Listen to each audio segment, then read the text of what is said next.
Ego முக்கியமா அமைதி முக்கியமா நம்ம தான் சூஸ் பண்ணிக்கணும். எனக்கு ஈகோ தான் முக்கியம் அப்படின்னா வாழ்க்கையில அடுத்து நீங்க அமைதியை எதிர்பார்க்க கூடாது.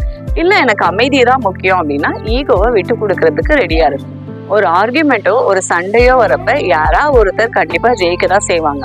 அது நீங்க தான் ஜெயிக்கணும் அப்படின்னு நினைச்சிட்டீங்க அப்படின்னா நீங்க உங்களோட அமைதி இழந்துருவீங்க. சில நேரங்கள்ல நம்ம சொல்றது சரியா இருக்கலாம், அது எதிர்க்க இருக்க நபருக்கு புரியாம இருக்கலாம், புரிஞ்சு புரியாத மாதிரியும் இருக்கலாம். அப்ப நம்ம யோசிக்க வேண்டிய விஷயம் என்ன அப்படின்னா எதிர்க்க இருக்கிற நபர் யார், அவருக்கு என் வாழ்க்கையில என்ன ரோல் இருக்கு. இந்த விஷயத்த நீங்க யோசிச்சிட்டீங்க அப்படின்னா ஈகோ முக்கியமா அந்த நபர் முக்கியமானு தெரிஞ்சிடும்.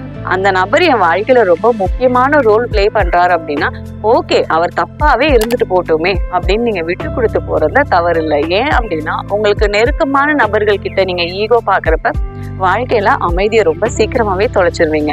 அமைதின்றது நமக்கு குடும்பத்திலையும் நம்மளை சுற்றி இருக்கிற அக்கம் பக்கத்து உறவினர்கள் கிட்டயும் தான் இருக்கு. அப்போ உங்களை சுத்தி இருக்கிற மனிதர்கள் கிட்ட எப்பயுமே ஈகோ பார்க்காதீங்க. அவங்க சரியோ தவறோ அவங்கள அப்படியே ஏத்துக்கோங்க. ஈகோ பார்த்து அவங்கள ஜெயிக்கணும், அவங்கள விட நீங்க சரி இல்லை நீங்க அறிவாளியும் காமிக்கணும்னு முயற்சி பண்ணீங்க அப்படின்னா வாழ்க்கையில அமைதியை இழந்துருவீங்க. வாழ்க்கையில ரொம்ப முக்கியமான விஷயம் அமைதி தான், ஈகோ கிடையாது. ஈகோ வச்சுட்டு நம்ம ஒன்றும் பண்ண போறதும் கிடையாது. இந்த வீடியோ உங்களுக்கு யூஸ்ஃபுல்லா இருந்துச்சுன்னா லைக் பண்ணுங்க. உங்க ஃப்ரெண்ட்ஸ் அண்ட் ஃபேமிலி யாருக்காவது யூஸ்ஃபுல்லா இருக்கும் அப்படின்னா ஷேர் பண்ணுங்க. நன்றி, சந்திப்போம்.